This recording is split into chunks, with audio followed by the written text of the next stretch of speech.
and was also teaching in at a nonprofit and kind of intentional community that that raises consciousness about sustainable green technology. So Josh is an environmentalist. He showed up, and then our friend Sean McVessel also showed up, who I believe you've met with. Is a close friend of Shane and I, and we decided... he was on our broadcast also, yeah, to plead the three of your case. Yeah. So we researched, we had our friend's testimony, and we researched northern Iraq, and we decided that it was safe. There's a lot of tourist sites about Iraqi Kurdistan, and we'd all been long curious about Kurdish culture. We thought it would be exciting. A lot of my students told me about northern Iraq. You know, it's where a lot of people from southern Iraq that believe it's too dangerous to stay where they are, they migrate to the north, where there's much less conflict, or really no conflict, and less violence. And so we arrived, we went to Erbil, and then we went to Salaminiya, which I believe is the capital. And then in Salaminiya, we were staying in a hotel. And in the hotel, there were pictures of tourists, you know, Western tourists, by a waterfall. And we asked about the waterfall, and they said, "Oh, that's Ahmadawa. That's the most beautiful place around here. You should go. It's wonderful for hiking." And then we confirmed we got the same recommendation from a taxi driver and then from a restaurant owner. Everyone was saying this is a great place to go. And we took a taxi there. And we passed through a checkpoint, and there was no problem. They said, it's fine. They just looked at our passports. No warning. We got there, and there were literally hundreds of families there, camped out and picnicking by the waterfall. And we stayed by the waterfall around where all these families were overnight. And the next morning, we asked the tea seller, who I've seen on some other interviews. What he said is not true. He said that he questioned us, and we said we were going to Iran, which we, of course, didn't say, because we had no idea we were even near Iran. I think I just miscalculated in my mind how close it was, didn't have a good map, and was going on what people said. And we hiked for 2 to 3 hours, and that's when we came upon some soldiers, you know, out in the middle of nowhere. There was absolutely no sign of a border, no indication, no fence or flag or building, nothing of any kind. Were you afraid at the beginning? Did you feel alarmed?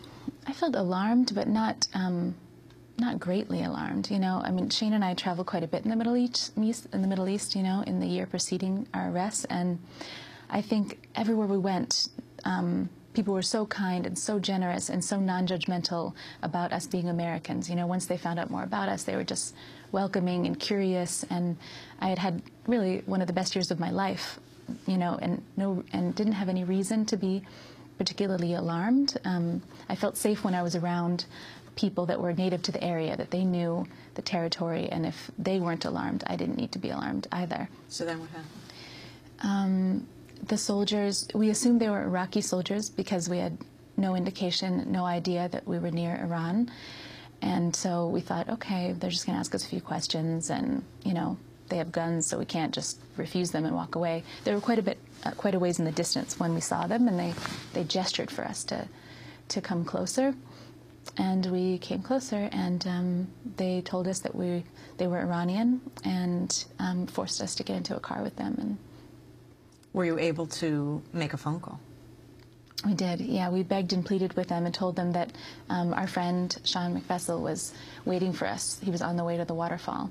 And yeah, thank God they allowed us to make a phone call.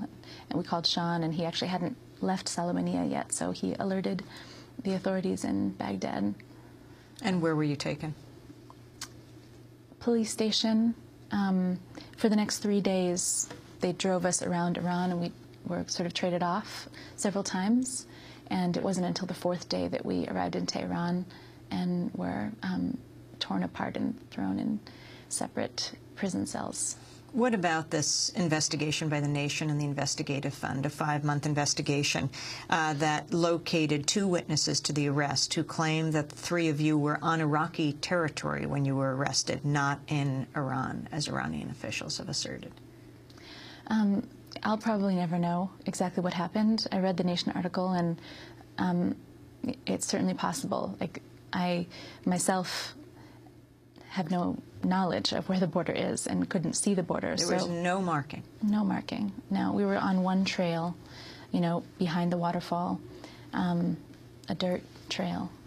Sarah, we have to break, but we'll come back to this discussion. Sarah Shourd is with us, and she is free, well, partly free, because her two American friends, her fiancé, Shane Bauer, and Josh Fatal, are still in the Evin prison in Iran. We'll come back to hear about her life, their lives, and their time in prison. This is Democracy Now! Stay with us.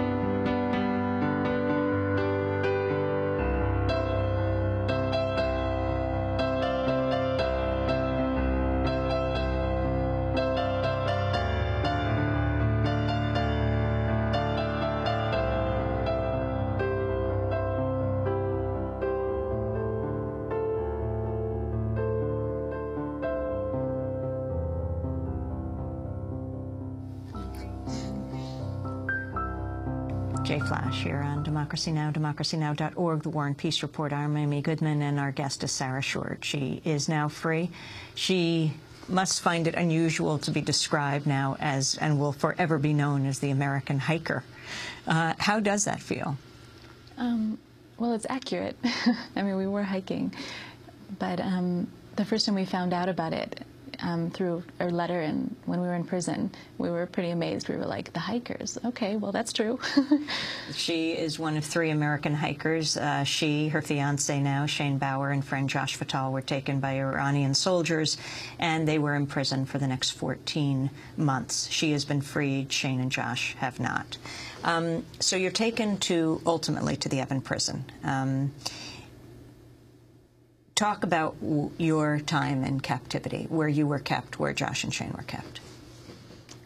Well, the first 2.5 months, we didn't see each other at all. We were in complete solitary confinement. That was while the investigation was ongoing. And at the end of the 2nd month, that's when my investigator told me that the investigation was going to be put on hold. And I asked why, and he said, well, it's come from a higher up, from my boss, and he said that that our case had become political. And I asked him what that meant, and he said, well, it means that this is something bigger than you, and it may not really matter if you're innocent or not, because this has become political. And at that point, that was month 2, they never questioned us. You were kept in a cell, 5 by 10 foot cell? Yeah.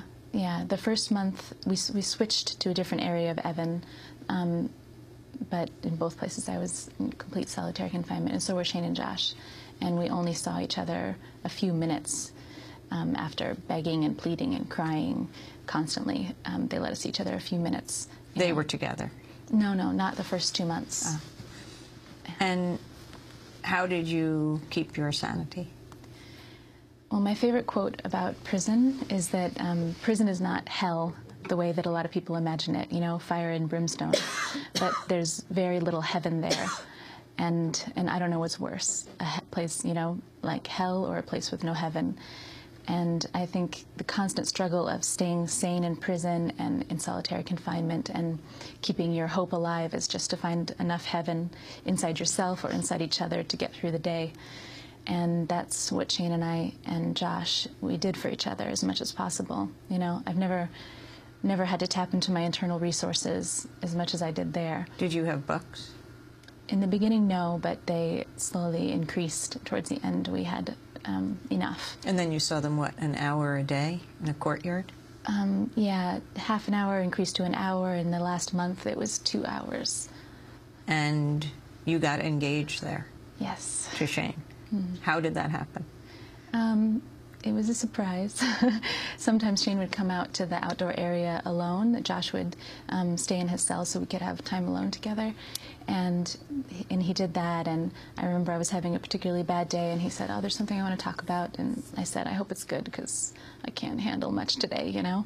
And he said, it's pretty good.